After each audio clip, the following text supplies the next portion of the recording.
ਬਿਸਮਿਲ੍ਲਾਹਿਰਰਹਿਮਾਨਿਰਰਹੀਮ ਤੇ ਅਸਲਾਮ ਵਾਲੇਕਮ।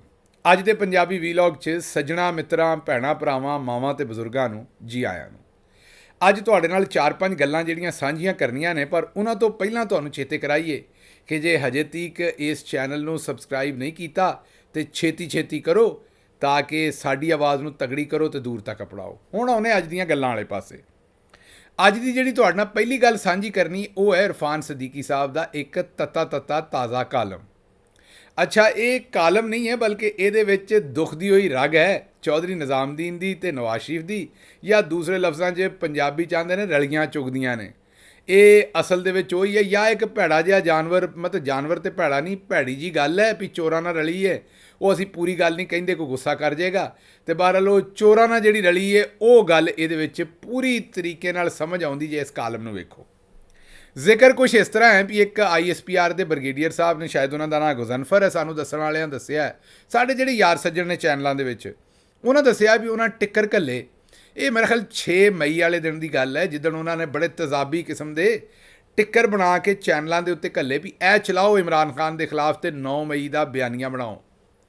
ਇਹ ਟਿੱਕਰ ਜਿਹੜੇ ਸਨ ਉਹਨਾਂ ਦੇ ਵਿੱਚ ਇਹ ਹੀ ਦੱਸਿਆ ਸੀ ਵੀ ਜਿਹੜਾ ਸ਼ਹਬਾਜ਼ ਸ਼ਰੀਫ ਹੈ ਉਹ ਟੀਪੂ ਸੁਲਤਾਨ ਹੈ ਤੇ ਇਮਰਾਨ ਖਾਨ ਤੋਂ ਭੈੜਾ ਬੰਦਾ ਕੋਈ ਨਹੀਂ, ਤੇ ਤਹਿਰੀਕ ਇਨਸਾਫ ਤੋਂ ਬਹੁਤੀ ਮੁਲਕ ਦੁਸ਼ਮਣ ਕੋਈ ਜਮਾਤ ਨਹੀਂ।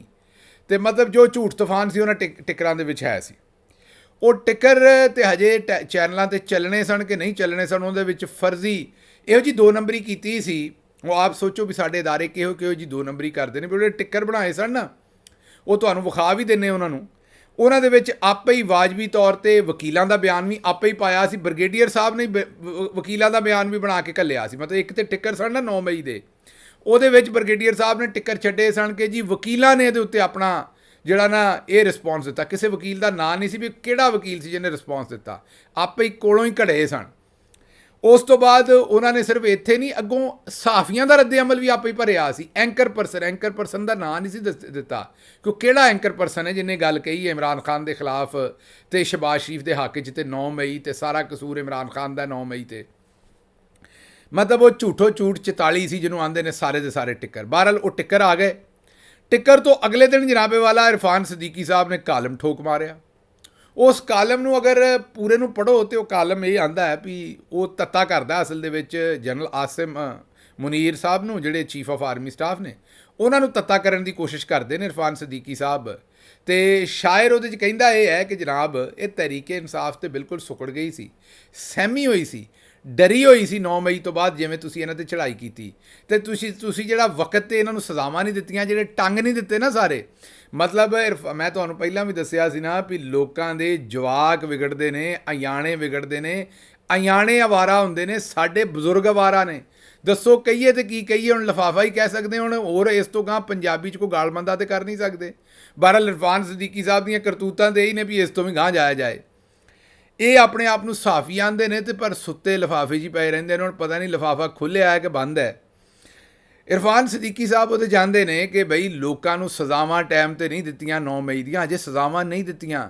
ਇਰਫਾਨ ਸਦੀਕੀ ਪਤਾ ਨਹੀਂ ਜੰਮੀਆਂ ਵਾਲੇ ਨਹੀਂ, ਇਹ ਪਤਾ ਨਹੀਂ ਕਿਸੇ ਮਾਂ ਦੇ ਘਰ ਨਹੀਂ ਜੰਮੇ, ਕਿਸੇ ਬੂਟੇ ਤਰ੍ਹਾਂ ਉੱਗੇ ਸਨ ਕਿਸੇ ਕਮਾਦ ਦੇ ਖੇਤ ਦੇ ਵਿੱਚ, ਜਾਂ ਇਹਨਾਂ ਦੀਆਂ ਆਪਣੀਆਂ ਧੀਆਂ ਨਹੀਂ ਹੈਗੀਆਂ। ਲੋਕਾਂ ਦੀਆਂ ਮਾਵਾਂ ਭੈਣਾਂ ਧੀਆਂ ਸਾਲ ਤੋਂ ਜੇਲ੍ਹਾਂ 'ਚ ਰੱਖੀਆਂ ਨੇ ਤੇ 9 10 ਮਹੀਨੇ ਪਹਿਲਾਂ ਭੁਗਤ ਕੇ ਜੇਲ੍ਹਾਂ 'ਚੋਂ ਕਈ ਸਾਰੀਆਂ ਗਈਆਂ ਨੇ। 13,000 ਤੋਂ ਬਹੁਤਾ ਵਰਕਰ ਜੇਲ੍ਹਾਂ ਭੁਗਤ ਕੇ ਗਿਆ ਹੈ। ਹਜੇ ਤੱਕ ਇਮਰਾਨ ਖਾਨ ਅੰਦਰ ਹੈ ਤੇ ਬੜੇ ਸਾਰੇ ਸਾਡੇ ਲੀਡਰਾਂ ਅੰਦਰ ਨੇ, ਤੇ ਹਜੇ ਵੀ ਇਰਫਾਨ ਸਦੀਕੀ ਆਂਦਾ ਸਜ਼ਾਵਾਂ ਨਹੀਂ ਦਿੱਤੀਆਂ। ਸਜ਼ਾਵਾਂ ਦੇਣੀਆਂ ਕਾਹਤੇ ਸਣੇ ਨਾ, ਕੀਤਾ ਕੀ ਸੀ? ਬਹਰਹਾਲ ਇਰਫਾਨ ਸਦੀਕੀ ਸਾਹਿਬ ਨੇ ਚੰਗਾ ਜ਼ੋਰ ਪਾਇਆ ਉਹਦੇ 'ਚ ਕਿ ਜੇ ਤੁਸੀਂ ਸਜ਼ਾਵਾਂ ਦਿੱਤੀਆਂ ਹੁੰਦੀਆਂ ਤੇ ਅੱਜ ਤਹਿਰੀਕ ਇਨਸਾਫ ਇੰਜ ਅਦਾਲਤੀ ਕਮਿਸ਼ਨ ਨਾ ਮੰਗਦੀ ਤੇ ਇਹ 9 ਮਈ ਨੂੰ ਡਰਾਮਾ ਨਾ ਆਖਦੀ। ਤੇ ਬੜਾ ਤੱਤਾ ਕਰਨ ਦੀ ਉਹਨਾਂ ਨੇ ਨਾ ਆਸਿਮ ਮੁਨੀਰ ਸਾਹਿਬ ਨੂੰ ਕੋਸ਼ਿਸ਼ ਕੀਤੀ ਵੀ ਪੈ ਜਾਓ ਇਹਨਾਂ ਨੂੰ ਇੱਕ ਵਾਰੀ, ਤਹਿਰੀਕ ਇਨਸਾਫ ਨੂੰ ਕਲਾ ਕਵਾਂ ਕਰ ਦਿਓ। ਇਹਨਾਂ ਤੋਂ ਵੱਡਾ ਦੁਸ਼ਮਣ ਕੋਈ ਨਹੀਂ, ਤੇ ਜੇ ਮੁਲਕ ਦੇ ਵਿੱਚ ਇਹਨਾਂ ਦਾ ਨਾਸੂਰ ਜਿਹੜਾ ਹੈ ਤੇ ਇਹ ਫਨ ਜਿਹੜੇ ਚੁੱਕ ਰਹੇ ਇਹਨਾਂ ਨੂੰ ਕੁਚਲਿਆ ਨਾ ਗਿਆ ਤੇ ਫਿਰ ਕੁਝ ਨਹੀਂ ਹੋਣਾ। ਮਤਲਬ ਇਰਫਾਨ ਸਦੀਕੀ ਸਾਹਿਬ ਚਾਹੁੰਦੇ ਇਹ ਨੇ ਵੀ ਉਹਨਾਂ ਦੀ ਆਖਰਤ ਜਦੋਂ ਦੁਨੀਆ ਤੋਂ ਚਲੇ ਜਾਣ ਉਦੋਂ ਵੀ ਲੋਕ ਗਾਲਮੰਦਾ ਹੀ ਕਰਨ ਉਹਨਾਂ ਨੂੰ, ਮੈਂ ਉਹਨਾਂ ਲਈ ਕੋਈ ਚੰਗੀ ਗੱਲ ਨਾ ਆਖਣ। ਉਹਨਾਂ ਬੁਢਾਪੇ ਦੇ ਵਿੱਚ ਬਦੀ ਜਿਹੜੀ ਕਮਾਈ ਹੈ ਇਹ ਕਾਲਮ ਲਿਖ ਕੇ। ਪਰ ਉਹਨਾਂ ਦਾ ਕਾਲਮ ਇੰਝ ਹੀ ਲੱਗਾ ਵੀ ਉਹਨਾਂ ਨੇ ਹੀ ਅਗਲੇ ਦਿਨ DG ISPR ਦੀ ਪ੍ਰੈਸ ਕਾਨਫਰੰਸ ਵੀ ਲਿਖੀ ਹੈ। ਅਗਰ ਬ੍ਰਿਗੇਡੀਅਰ ਗੁਜ਼ਨਫਰ ਸਾਹਿਬ ਦੇ ਟਿੱਕਰ ਵੇਖੀਏ ਤੇ ਉਸ ਤੋਂ ਬਾਅਦ ਜਨਾਬੇ ਆਲੀ ਅਸੀਂ ਵੇਖੀਏ ਇਹ ਜਿਹੜੇ ਨੇ ਇਹਨਾਂ ਦਾ ਕਾਲਮ ਵੇਖੀਏ ਤੇ ਅਗਲੇ ਦਿਨ DG ISPR ਸਾਹਿਬ ਦੀ ਪ੍ਰੈਸ ਕਾਨਫਰੰਸ ਵੇਖੀਏ ਤੇ ਲੱਗਦਾ ਕਿਸੇ ਇੱਕੋ ਬੰਦੇ ਨੇ ਲਿਖੀ ਹੈ। ਤੇ ਕਿਰਾਏ ਦੇ ਉੱਤੇ ਤੇ ਇਰਫਾਨ ਸਦੀਕੀ ਸਾਹਿਬ ਹੀ ਲਿਖਦੇ ਨੇ ਮਾਲ ਪਾਣੀ ਲੈ ਕੇ ਸਾਰੀਆਂ ਚੀਜ਼ਾਂ।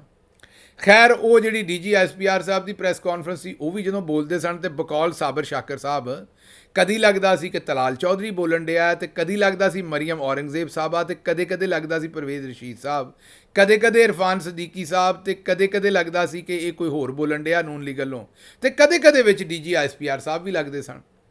ਮਤਲਬ ਇਹ ਹੀ ਸੀ ਕਿ ਜਿਵੇਂ ਨੂਨ ਲੀਗ ਦੇ ਮੀਡੀਆ ਸੈੱਲ ਨੇ ਪ੍ਰੈਸ ਕਾਨਫਰੰਸ ਲਿਖੀ ਹੈ। ਇਹ ਹੁਣ ਜਿਸ ਵੇਲੇ ਅਸੀਂ ਕਾਲਮ ਪੜ੍ਹਦੇ ਪ੍ਰੈਸ ਕਾਨਫਰੰਸ ਵੇਖਦੇ ਹਾਂ ਤੇ ਬ੍ਰਿਗੇਡੀਅਰ ਗਜ਼ਨਫਰ ਸਾਹਿਬ ਤੇ ਫਿਰ ਅਸੀਂ ਇਹ ਹੀ ਆਨੇ ਹਾਂ ਵੀ ਇਹ ਚੋਰਾਂ ਨਾਲ ਰਲਿਆ ਕੋਈ ਤੇ ਨਾਲ ਇਹ ਰਲੀਆਂ ਚੁਗਦੀਆਂ ਨੇ ਤੇ ਬਹਰਹਾਲ ਇਹ ਜਿੰਨੀ ਜਿਹੜੀ ਇੱਜ਼ਤ ਅਫਜ਼ਾਈ ਨੂਨ ਲੀਗ ਦੀ ਹੋ ਗਈ ਹੈ ਜਨਾਬ, ਤੁਹਾਡੀ ਵੀ ਹੋਈ ਹੋਣੀ ਇਸ ਰਾਹ 'ਤੇ ਇਕੱਠੇ ਚੱਲ ਕੇ ਤੇ ਹੁਣ ਵੀ ਰਹੀ ਹੈ। ਪਿਛਲੇ 2 ਦਿਨਾਂ ਤੋਂ DGSPR ਨੂੰ ਜਿਸ ਤਰੀਕੇ ਨਾਲ ਸੋਸ਼ਲ ਮੀਡੀਆ 'ਤੇ ਲੋਕਾਂ ਨੇ ਇਹਨੂੰ ਆਂਦੇ ਨੇ ਪੰਜਾਬੀ 'ਚ ਖੁੰਨੇ ਸੇਕਣੇ, ਸੋਸ਼ਲ ਮੀਡੀਆ 'ਤੇ ਤਾਂ ਜ਼ਾਹਰੀ ਗੱਲ ਹੈ ਲਫ਼ਜ਼ਾਂ ਨਾਲ ਹੀ ਖੁੰਨੇ ਸੇਕੀ ਜਾਂਦੇ ਨੇ, ਤਾਂ ਵੈਸੇ ਵੀ ਕਾਨੂੰਨ 'ਚ ਲਫ਼ਜ਼ਾਂ ਨਾਲ ਹੀ ਗੁੰਜਾਇਸ਼ ਹੈ। ਆਪਣਾ ਪਾਕਿਸਤਾਨ ਦਾ ਕਾਨੂੰਨ ਜਿਹੜਾ ਉਹ ਇਜਾਜ਼ਤ ਦਿੰਦਾ ਹੈ ਵੀ ਅਗਰ ਕੋਈ ਬੰਦਾ ਝੂਠ ਮਾਰੇ ਤਾਂ ਉਹਦੇ ਝੂਠ ਨੂੰ ਜਿਹੜਾ ਦੱਸੋ ਸਾਰੇ। ਬਹਰਹਾਲ ਜਿੰਨੀ ਕੁ ਲੋਕਾਂ ਨੇ ਰੋਸਟਿੰਗ ਕਰ ਛੱਡੀ, ਅੰਗਰੇਜ਼ੀ 'ਚ ਰੋਸਟਿੰਗ ਆਉਂਦੇ ਨੇ ਤੇ ਪੰਜਾਬੀ 'ਚ ਖੁੰਨੇ ਸੇਕਣਾ ਆਉਂਦੇ ਨੇ, ਜਿੰਨੇ ਖੁੰਨੇ ਸੇਕ ਛੜੇ ਨੇ ਮੇਰਾ ਨਹੀਂ ਖਿਆਲ ਵੀ ਅੱਗੋਂ 2-3 ਮਹੀਨੇ ਭਾਈ ਹੋਣੀ ਦੁਬਾਰਾ ਪ੍ਰੈਸ ਕਾਨਫਰੰਸ ਕਰਦੇ ਨੇ। ਵਿੱਚ ਕਿ ਜੇ ਉਹਨਾਂ ਇੱਕ ਛੁਰਲੀ ਛੱਡੀ ਸੀ ਵੀ ਅਸੀਂ ਜਨਾਬ ਇੱਕ ਕਮਿਸ਼ਨ ਬਣਾਉਣਾ ਤੇ 2014 ਵਾਲਾ, ਉਹ ਵੇਖਿਓ ਹੁਣ ਕਦੇ ਕਮਿਸ਼ਨ ਦਾ ਨਾਮ ਨਹੀਂ ਲੈਣਗੇ ਕਿਉਂਕਿ ਜੋ ਸੋਸ਼ਲ ਮੀਡੀਆ 'ਤੇ ਹੋ ਗਿਆ ਹੁਣ ਸੋਸ਼ਲ ਮੀਡੀਆ 'ਤੇ ਪਾਬੰਦੀਆਂ ਲਾਉਣ ਦੀ ਸੋਚਣਗੇ, ਕਮਿਸ਼ਨ ਤੇ ਦੋਹਰੇ ਪ੍ਰੈਸ ਕਾਨਫਰੰਸ ਕਰਨ ਵਾਲੇ ਪਾਸੇ ਨਹੀਂ ਆਉਂਦੇ। ਉਹ ਵੀ ਮੇਰਾ ਖਿਆਲ ਕਿਸੇ ਨੇ ਧੱਕੇ ਨਾਲ ਹੀ ਤੜਾ ਕੇ ਮਰਵਾ ਦਿੱਤਾ ਆਪਣਾ DG ਸਾਹਿਬ ਨੂੰ, ਉਹਨਾਂ ਦਾ ਆਪਣਾ ਦਿਲ ਕੋਈ ਨਹੀਂ ਸੀ। ਦੂਜੀ ਖਬਰ ਜਨਾਬ ਅਸੀਂ ਤੁਹਾਡੇ ਸਾਹਮਣੇ ਰੱਖਨੇ ਫੋਰਨ ਆਫਿਸ ਦੀ। ਸਾਡੀ ਜਿਹੜੀ ਟੀਮ ਹੈ ਉਹਨਾਂ ਦੇ ਵਿੱਚ ਇੱਕ ਸਾਫੀ ਸਾਹਿਬ ਵੀ ਨੇ, ਕਈ 2-3 ਸਾਫੀ ਸਾਹਿਬ ਨੇ, ਲੇਕਿਨ ਇੱਕ ਉਹਨਾਂ 'ਚੋਂ ਜਿਹੜੇ ਸਾਫੀ ਸਾਹਿਬ ਨੇ ਉਹ ਜ਼ਰਾ ਫੋਰਨ ਆਫਿਸ ਨਾਲ ਵੀ ਕਨੈਕਟਡ ਨੇ ਤੇ ਹਰ ਥਾਂ 'ਤੇ ਗੱਲਬਾਤ ਕਰਦੇ ਨੇ। ਉਹਨਾਂ ਦੀ ਫੋਰਨ ਆਫਿਸ ਦੇ ਇੱਕ ਸੀਨੀਅਰ ਅਫਸਰ ਨਾਲ ਗੱਲ ਹੋਈ। ਉਹਨਾਂ ਨੇ ਪੁੱਛਿਆ ਕਿ ਬਈ ਇਹ ਕੀ ਕਰਨ ਡਏ ਜੇ, ਕਦੀ ਆਂਦੇ ਜੇ SIFC ਬਣਾਉਣੀ ਹੈ, ਕਦੀ ਆਂਦੇ ਜੇ ਕਿ ਉਹ ਚੀਨ ਵਾਲੇ ਹੁਣ ਆਂਦੇ ਨੇ ਜਿਨ੍ਹਾਂ ਨੇ ਬਿਜਲੀ ਘਰ ਲਾਏ ਨੇ ਵੀ ਸਾਡਾ ਪੈਸਾ ਤੁਸੀਂ ਡਿਫਾਲਟ ਕਰ ਜੋ, ਸਾਡੇ ਵੱਲੋਂ ਭਾਵੇਂ ਜਾਂਦੀ ਰੰਡੀ ਹੋ ਜਾਏ, ਇਹ ਰੰਡੀ ਜਿਹਦਾ ਸ਼ੌਹਰ ਮਰ ਜਾਏ ਉਹਨੂੰ ਪੰਜਾਬੀ 'ਚ ਕਹਿੰਦੇ ਨੇ। ਤੇ ਪੰਜਾਬੀ ਦਾ ਮੁਹਾਵਰਾ ਹੈ ਕਿ ਜਿਹੜਾ ਲਾਗੀ ਉਹਨੇ ਲਾਗ ਲੈਣਾ ਭਾਵੇਂ ਉਹ ਜਿਹੜੀ ਦੁਲਹਨ ਹੈ ਉਹ ਜਾਂਦੀ ਰੰਡੀ ਹੋ ਜਾਏ, ਮਤਲਬ ਕਿ ਜਿਹੜਾ ਉਹਨੂੰ ਉਹਦੀ ਫੀਸ ਦੇਣੀ ਉਹ ਫੌਰੀ ਤੌਰ 'ਤੇ ਦਿਓ, ਉਹ ਭਾਵੇਂ ਜਾਂਦੀ ਉਹਦਾ ਘਰ ਵਾਲਾ ਜਾਂਦਾ ਰਹੇ। ਇਹ ਇੱਕ ਕੀ ਤੁਸੀਂ ਕਹਿ ਲਓ ਕਿ ਇੱਕ ਜ਼ਰਬਲ ਮਿਸਲ ਹੈ। ਉਹ ਹੁਣ ਰੌਲਾ ਇਸ ਤਰ੍ਹਾਂ ਦਾ ਬਣਿਆ ਹੋਇਆ ਹੈ ਕਿ ਜਿਹੜੇ ਚਾਈਨਾ ਦੇ ਬਿਜਲੀ ਘਰਾਂ ਵਾਲੇ ਉਹ ਕਹਿੰਦੇ ਨੇ ਜੀ ਤੁਹਾਡੀ ਮਈਸ਼ਤ ਦਾ ਕੀ ਪਤਾ ਕਿਸ ਦਿਨ ਡੁੱਬ ਜਾਣੀ ਹੈ ਤੇ ਸਾਡਾ ਪੈਸਾ ਆਫਸ਼ੋਰ ਕੰਪਨੀਆਂ 'ਚ ਰੱਖੋ ਬਾਹਰ, ਤਾਂ ਕਿ ਜੇ ਤੁਸੀਂ ਡੁੱਬ ਵੀ ਜਾਓ ਸਾਨੂੰ ਮੁਨਾਫਾ ਲੱਭੇ। ਹਾਂਜੀ, ਇਹ ਚੀਨ ਵਾਲੇ ਆਖਣ ਡਏ ਨੇ। ਬਹਰਹਾਲ ਇਹਨਾਂ ਹਾਲਾਤ 'ਚ ਉਹ ਫੋਰਨ ਆਫਿਸ ਵਾਲੇ ਅਫਸਰ ਨੂੰ ਪੁੱਛਿਆ ਕਿ ਬਈ ਹੋ ਕੀ ਰਿਹਾ, ਪਾਕਿਸਤਾਨ ਕਰਨ ਕੀ ਰਿਹਾ ਤੇ ਅੱਗੋਂ ਕੀ ਕਰਨਾ ਚਾਹੁੰਦੇ ਜੇ। ਉਹਨਾਂ ਕਿਹਾ ਜੀ ਰੌਲਾ ਇਹ ਹੈ ਕਿ ਵੈਸੇ ਤਾਂ ਸਾਡੀ ਇਹ ਡਿਊਟੀ ਦਾ ਹਿੱਸਾ ਹੈ ਵੀ ਅਸੀਂ ਦੱਸੀਏ ਕਿ ਮਾਮਲਾਤ ਹੈ ਕੀ ਨੇ, ਪਰ ਰੌਲਾ ਹੈ ਕਿ ਜਿਹੜਾ ਮੌਜੂਦਾ ਚੌਧਰੀ ਨਿਜ਼ਾਮਦੀਨ ਹੈ ਨਾ ਉਹ ਗੁੱਸਾ ਹੀ ਬੜਾ ਕਰਦਾ ਜੇ ਉਹਨੂੰ ਕੋਈ ਅਕਲ ਦੀ ਗੱਲ ਦੱਸੋ। ਉਹਨੂੰ ਉਹ ਹੀ ਚੰਗੇ ਲੱਗਦੇ ਨੇ ਜਿਹੜੇ ਉਹਦੇ ਨਾਲ ਝੂਠੀਆਂ ਤੇ ਪੁੱਠੀਆਂ ਗੱਲਾਂ ਕਰਨ ਤੇ ਉਹਨੂੰ ਸ਼ੇਖ ਚਿੱਲੀ ਦੇ ਖਾਬ ਵਿਖਾਉਣ। ਉਹਨਾਂ ਕਿਹਾ ਹਾਲਾਤ ਇਹ ਨੇ ਕਿ ਉਹਨੂੰ ਕਿਸੇ ਨੇ ਉਹਨਾਂ ਨੂੰ ਮੌਜੂਦਾ ਚੌਧਰੀ ਨਿਜ਼ਾਮਦੀਨ ਨੂੰ ਇਸ ਪਾਸੇ ਲਾਇਆ ਕਿ 75 ਅਰਬ ਡਾਲਰ ਤੇ ਕੋਈ ਆਂਦਾ 100 ਅਰਬ ਡਾਲਰ ਦੀ ਮਾਦਨੀਆਤ ਤੇ ਉਹ ਵੇਚ ਕੇ ਤੇ ਇੰਨੇ ਅਰਬ ਡਾਲਰ ਅਸੀਂ ਕਮਾ ਲੈਣੇ ਨੇ। ਉਹਨਾਂ ਕਿਹਾ ਜੀ ਇਹ ਕਈ ਬੰਦੇ ਪਹਿਲਾਂ ਫਰਾਡ ਵੇਚ ਚੁੱਕੇ ਨੇ, ਉਹਨਾਂ ਨੇ ਇਹਨਾਂ ਨੂੰ ਵੀ ਵੇਚਿਆ ਤੇ ਲਾਲਚੀ ਦੀ ਮੌਤ ਗੱਪੀ ਦੇ ਹੱਥੋਂ ਹੁੰਦੀ ਹੈ, ਇਹੋ ਜਿਹਾ ਹੀ ਕੰਮ ਇਸ ਵਾਰੀ ਵੀ ਹੋਣ ਡਿਆ। ਉਹਨਾਂ ਕਿਹਾ ਇੱਥੋਂ ਤੱਕ ਦਿਮਾਗੀ ਹਾਲਤ ਚਲੀ ਗਈ ਹੈ ਵੀ ਕਈ ਸੱਜਣ ਉਹਨਾਂ ਨੂੰ ਇਹ ਧਤੂਰਾ ਵੇਚ ਚੁੱਕੇ ਨੇ ਕਿ ਜਨਾਬ 25 ਅਰਬ ਡਾਲਰ ਜਿਹੜਾ ਨਾ ਉਹ ਸਾਊਦੀ ਅਰਬ ਕੋਲ ਲੈ ਲੈਣਾ ਤੇ ਫਿਰ ਤੁਹਾਡੇ ਉਹ ਯਾਰ ਇੰਨੇ ਵੀ ਤੁਸੀਂ ਉਹਨਾਂ ਨੂੰ ਆਖ ਦੇਣਾ ਵੀ ਮੈਂ ਨਹੀਂ ਦੇਣਾ ਵਿੱਚੋਂ 10 ਅਰਬ ਡਾਲਰ। ਇਹ ਜਿਵੇਂ ਮੈਂ ਕਹਿ ਰਿਹਾ ਨਾ ਯਾਰ ਸੱਜਣ ਇੱਕ ਦੂਜੇ ਨੂੰ ਇੰਝ ਹੀ ਆਉਂਦੇ ਨੇ ਵੀ ਬਈ ਮੈਂ ਤੇਰੇ ਪੈਸੇ ਦੇਣੇ ਨੇ 25 ਰੁਪਈਏ ਪਰ ਵਿੱਚੋਂ 10 ਰੁਪਈਏ ਮੈਂ ਕੋਈ ਨਹੀਂ ਦੇਣੇ, ਮੈਂ ਸਮੋਸੇ ਖਾ ਲਏ ਨੇ। ਇਸੇ ਤਰੀਕੇ ਨਾਲ ਕਿਸੇ ਨੇ ਸਾਡੇ ਚੌਧਰੀ ਨਿਜ਼ਾਮਦੀਨ ਨੂੰ ਇਹ ਮੰਜਣ ਵੇਚਿਆ ਵੀ ਜਦੋਂ 25 ਅਰਬ ਸਾਊਦੀ ਅਰਬ ਦੇ ਦੇਗਾ ਨਾ ਤੇ ਤੁਸੀਂ ਬਾਅਦ 'ਚ ਆਖਣਾ ਵੀ ਤੁਸੀਂ ਸਾਡੇ ਯਾਰ ਜੇ ਮੈਂ ਨਹੀਂ ਤੁਹਾਨੂੰ 10 ਅਰਬ ਦੇਣੇ। ਉਹ ਤੁਹਾਨੂੰ ਹਜ਼ੂਰ 10 ਰੁਪਈਏ ਨਾ ਛੱਡਣ, ਤੁਸੀਂ 10 ਅਰਬ ਦੀ ਗੱਲ ਕਰਨ ਦੇ। ਉਹਨਾਂ ਪਾ ਲੰਮਿਆਂ ਲੈਣਾ ਸਾਨੂੰ ਤੇ ਉਹ ਸਾਰੇ ਪੈਸੇ ਕਢਾਉਣੇ ਨੇ। ਏਡੇ ਚੰਗੇ ਉਹ ਕੋਈ ਨਹੀਂ ਜਿਹੜੇ ਲੱਗਦੇ ਉਹ ਤੇ ਵੇਖ ਲਓ ਜਿਹੜੇ ਅੱਲਾ ਦਾ ਘਰ ਵੇਖਣ ਜਾਂਦੇ ਨੇ ਉਹਨਾਂ ਨੂੰ ਟੀਕੇ ਭਰ ਲਾਉਂਦੇ ਨੇ, ਮਤਲਬ ਕਿ ਉਹਨਾਂ ਕੋਲੋਂ ਕਿੰਨੇ ਰੁਪਈਏ ਕਮਾਉਂਦੇ ਨੇ। ਉਹ ਸਾਡੇ ਭਰਾ ਬੜੇ ਕਾਰੋਬਾਰੀ ਨੇ, ਉਹਨਾਂ ਹਰ ਸ਼ੈ ਨੂੰ ਕਾਰੋਬਾਰ ਬਣਾਇਆ। ਉੱਥੇ ਉਮਰਾ ਕਰੋ ਨਾ ਤੇ ਨਿੱਕੀਆਂ ਨਿੱਕੀਆਂ ਕੈਂਚੀਆਂ ਲੈ ਕੇ ਕਈ ਸਾਡੇ ਅਰਬੀ ਭਰਾ ਫਿਰਨ ਡਏ ਉਹਨੇ ਇੰਨੀਆਂ ਕੈਂਚੀਆਂ ਤੇ ਉਹ ਇੱਥੋਂ 2 ਕੋਨੇ ਵੱਢ ਕੇ ਨਾ ਵਾਲਾਂ ਦੇ ਕੱਟ ਕੇ 2 ਕੋਨੇ ਛੋਟੇ ਛੋਟੇ ਉੱਥੇ ਹੀ ਜਿਸ ਵੇਲੇ ਆਪਣਾ ਉਮਰੇ ਦਾ ਆਖਰੀ ਜਿਹੜਾ ਮਨਾਸਕ ਹੈ ਉਹ ਪੂਰਾ ਕਰੀਦਾ ਤੇ ਉਸ ਵੇਲੇ ਉਹ ਇੰਨੇ ਕੁ ਵਾਲ ਉੱਥੇ ਲਾ ਕੇ ਨਿੱਕੀ ਜਿਹੀ ਕੈਂਚੀ ਨਾਲ ਤੇ ਉਹ ਜਨਾਬ ਕਹਿੰਦੇ ਨੇ ਕਿ 20 ਰਿਆਲ ਦੇ ਦਿਓ ਤੇ 25 ਦੇ ਦਿਓ ਤੇ 30 ਦੇ ਦਿਓ ਤੇ ਹਰ ਥਾਂ ਤੋਂ ਕਮਾਈ ਕਰਦੇ ਨੇ। ਏਡੇ ਚੰਗੇ ਉਹ ਕੋਈ ਨਹੀਂ ਵੀ ਤੁਹਾਨੂੰ 10 ਅਰਬ ਡਾਲਰ ਦੇ ਦੇਣ। ਬਹਰਹਾਲ ਉਸ ਅਫਸਰ ਨੇ ਕਿਹਾ ਕਿ ਜੀ ਇਹ ਦਿਮਾਗੀ ਹਾਲਤ ਹੈ, ਉਹ ਕੋਈ ਗੱਲ ਕੰਮ ਦੀ ਸੁਣ ਕੇ ਰਾਜ਼ੀ ਨਹੀਂ। ਜਿਹੜਾ ਜਿੰਨਾ ਝੂਠ ਸੁਣਾ ਦੇ ਉਨਾ ਬਿਹਤਰ ਹੈ, ਤੇ ਉਹ ਝੂਠ ਦੇ ਉੱਤੇ ਯਕੀਨ ਕਰਨਾ ਚਾਹੁੰਦੇ ਨੇ ਤੇ ਉਸ ਪਾਸੇ ਨੂੰ ਤੁਰੇ ਨੇ। ਇਹ ਬਜਟ ਤੇ ਬਣ ਜਾਣਾ, IMF ਦੇ ਕੋਲੋਂ ਪੈਸੇ ਪੂਸੇ ਲੈ ਕੇ। ਅਗਲੇ ਬਜਟ ਦਾ ਸਾਨੂੰ ਨਹੀਂ ਪਤਾ ਬਣੇਗਾ ਤੇ ਪਾਕਿਸਤਾਨ ਦਾ ਕੀ ਬਣੇਗਾ ਤੇ ਮਹਿੰਗਾਈ ਦਾ ਕੀ ਬਣੇਗਾ, ਇਹ ਸਾਨੂੰ ਨਹੀਂ ਪਤਾ। ਇਹ ਜੇ ਅੰਦਰ ਦੀ ਗੱਲ ਫਾਰਨ ਆਫਿਸ ਕੀ ਸੋਚਣ ਡਿਆ ਚੌਧਰੀ ਨਿਜ਼ਾਮਦੀਨ ਸਾਹਿਬ ਦੀ ਸੋਚ ਦੇ ਉੱਤੇ, ਇਹ ਤੁਹਾਨੂੰ ਅਸੀਂ ਦੱਸਿਆ। ਅੱਛਾ ਜੀ, ਅੱਗੋਂ ਇਸਾਕ ਡਾਰ ਸਾਹਿਬ ਨੇ ਬਿਆਨ ਠੋਕਿਆ। ਉਹਨਾਂ ਹਿੰਦੁਸਤਾਨ ਨੂੰ ਕਿਹਾ, ਫੋਰਨ ਮਿਨਿਸਟਰ ਜੋ ਨੇ, ਉਹਨਾਂ ਅਜੇ ਤੱਕ ਬਿਆਨ ਨਹੀਂ ਦਿੱਤਾ। ਉਹ ਜਿਹੜਾ ਗਾਰਡੀਅਨ ਨੇ ਸਾਨੂੰ ਦੱਸਿਆ ਸੀ ਵੀ ਹਿੰਦੁਸਤਾਨ ਵਾਲਿਆਂ ਨੇ 20 ਬੰਦੇ ਘੁਸ ਕੇ ਮਾਰੇ ਨੇ ਪਾਕਿਸਤਾਨ 'ਚ, ਤੇ ਹਿੰਦੁਸਤਾਨ ਦੇ ਵਜ਼ੀਰੇ ਦਿਫਾ ਨੇ ਵੀ ਉਹਦੇ ਉੱਤੇ ਬਿਆਨ ਦਿੱਤਾ ਸੀ ਵੀ ਹਾਂਜੀ ਬਿਲਕੁਲ ਮਾਰੇ ਨੇ, ਔਰ ਗਾਂ ਵੀ ਮਾਰਾਂਗੇ। ਤੇ ਉਹਦੇ ਇਸ ਬਿਆਨ ਤੇ 2 ਦਿਨ ਬਾਅਦ ਆਮਿਰ ਸਰਫਰਾਜ਼ ਤਾਂਬੇ ਨੂੰ ਵੀ ਲਾਹੌਰ 'ਚ ਹਿੰਦੁਸਤਾਨ ਨੇ ਕਤਲ ਕਰਵਾ ਦਿੱਤਾ ਸੀ ਮੁਬੈਨਾ ਤੌਰ ਤੇ ਰਿਪੋਰਟਡਲੀ। ਔਰ ਇਹ ਮੈਂ ਨਹੀਂ ਆਂਦਾ, ਮੋਹਸਨ ਨਕਵੀ ਸਾਹਿਬ ਨੇ ਵੀ ਕਿਹਾ ਵੀ ਉਹਨਾਂ ਦਾ ਇਹਦੇ ਪਿੱਛੇ ਹੋਣ ਦਾ ਚਾਂਸ ਹੈ। ਤੇ ਤੁਸੀਂ ਆਪ ਵੇਖ ਲਓ ਵੀ ਹਜੇ ਤੱਕ ਉਹ ਜਿਹੜਾ ਸਾਡਾ ਵਜ਼ੀਰੇ ਦਿਫਾ ਉਹ ਦੱਸਦਾ ਸੀ ਵੀ 13 ਗ੍ਰਾਮ ਦਾ ਪਕੌੜਾ ਹੁੰਦਾ ਤੇ ਉਹ 3 ਗ੍ਰਾਮ ਤੇਲ ਪੀ ਜਾਂਦਾ ਹੈ। ਤੇ ਜੇ ਪਾਕਿਸਤਾਨ ਦੀ 25 ਕਰੋੜ ਦੀ ਆਬਾਦੀ 'ਚੋਂ ਸਿਰਫ 5 ਕਰੋੜ ਬੰਦੇ ਵੀ ਇੱਕ ਪਕੌੜਾ ਖਾਣ, ਤੇ ਉਹ ਜਿਹੜੇ ਪਕੌੜੇ ਨੇ ਉਹ ਤਕਰੀਬਨ ਜਿਹੜਾ ਹੈ ਨਾ ਜੀ, ਉਹ $10 ਮਿਲੀਅਨ, ਮਤਲਬ 3 ਅਰਬ ਰੁਪਈਏ ਦਾ ਉਹ ਪਕੌੜੇ ਤੇਲ ਪੀ ਜਾਣਗੇ। ਮਤਲਬ ਇੱਕ ਪਕੌੜਾ 13 ਗ੍ਰਾਮ ਦਾ ਤੇ 3 ਗ੍ਰਾਮ ਤੇਲ ਪੀਂਦਾ। ਤੇ ਜੇ 5 ਕਰੋੜ ਪਕੌੜੇ ਹੋਣ ਤੇ ਉਹ ਤਕਰੀਬਨ ਸਿਰਫ ਤੇਲ ਪੀ ਜਾਂਦੇ ਨੇ। ਉਹ ਪਕੌੜੇ ਜਿਹੜੇ ਜਿਨ੍ਹਾਂ 'ਚ ਤਲੀ ਦਾ ਤੇਲ ਪੀ ਜਾਂਦੇ ਨੇ 3 ਅਰਬ ਰੁਪਈਏ ਦਾ, ਤੇ ਪਾਕਿਸਤਾਨੀ ਖਾ ਜਾਂਦੇ ਨੇ। ਤੇ ਉਹਨਾਂ ਆਖਰ ਦੇ ਉੱਤੇ ਇੱਕ ਇਸਲਾਮੀ ਜਿਹੜੀ ਕਹਿਣ ਉਹਦੀ ਵੀ ਤੋਹੀਨ ਕੀਤੀ ਸੀ ਵੀ ਇਹ ਇਮਾਨ ਵਾਲਿਓ, ਤੁਹਾਡੇ ਤੇ ਰੋਜ਼ੇ ਫਰਜ਼ ਨੇ, ਤੁਹਾਡੇ ਤੇ ਪਕੌੜੇ ਫਰਜ਼ ਨਹੀਂ। ਇਹ ਉਹਨਾਂ ਟਵੀਟ ਕੀਤਾ ਸੀ ਜਦੋਂ ਉਧਰੋਂ ਭਾਈ ਉਹਨਾਂ ਨੇ ਧੂਣੀ ਦਿੱਤੀ ਸੀ ਵੀ ਅਸੀਂ 20 ਬੰਦੇ ਮਾਰ ਦਿੱਤੇ ਨੇ, ਗਾਂ ਵੀ ਮਾਰਾਂਗੇ। ਤੇ ਉਹਨਾਂ ਆਮਿਰ ਸਰਫਰਾਜ਼ ਤਾਂਬਾ ਵੀ ਮਾਰ ਦਿੱਤਾ ਸੀ। ਤੇ ਸਾਡੇ ਇੱਧਰਲੇ ਪਾਸੇ ਬਸ਼ਰਮਾ ਜਿਹੜਾ ਹੈ ਨਾ, ਉਹ ਆਂਦੇ ਨਾ ਬਸ਼ਰਮ ਦੀਆਂ ਉਜਤਾਂ ਮਾਂ ਭੈਣ ਨਾਲ।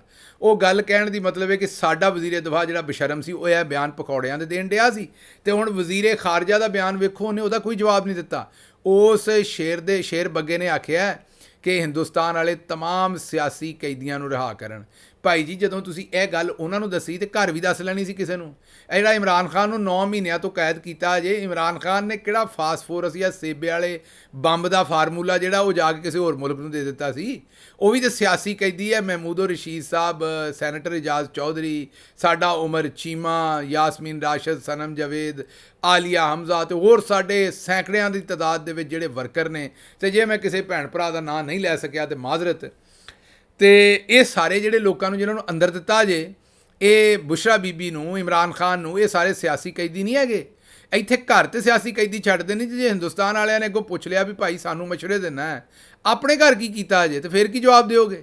ਨਾ ਸਿਰਫ ਸਿਆਸੀ ਲੋਕਾਂ ਨੂੰ ਕੈਦ ਕੀਤਾ ਹੈ, ਬਲਕਿ ਨੰਗਿਆਂ ਕਰਕੇ ਉਹਨਾਂ ਦਾ ਕਟਾਪਾ ਵੀ ਚਾੜਦੇ ਜੇ, ਸਹਾਫੀਆਂ ਦਾ ਵੀ ਨੰਗਿਆਂ ਕਰਕੇ ਕਟਾਪਾ ਚਾੜਦੇ ਜੇ। ਤੇ ਹੁਣ ਹਿੰਦੁਸਤਾਨ ਨੂੰ ਕਿਹੜੇ ਮੂੰਹ ਨਾਲ ਗੱਲਾਂ ਕਰਦੇ ਜੇ?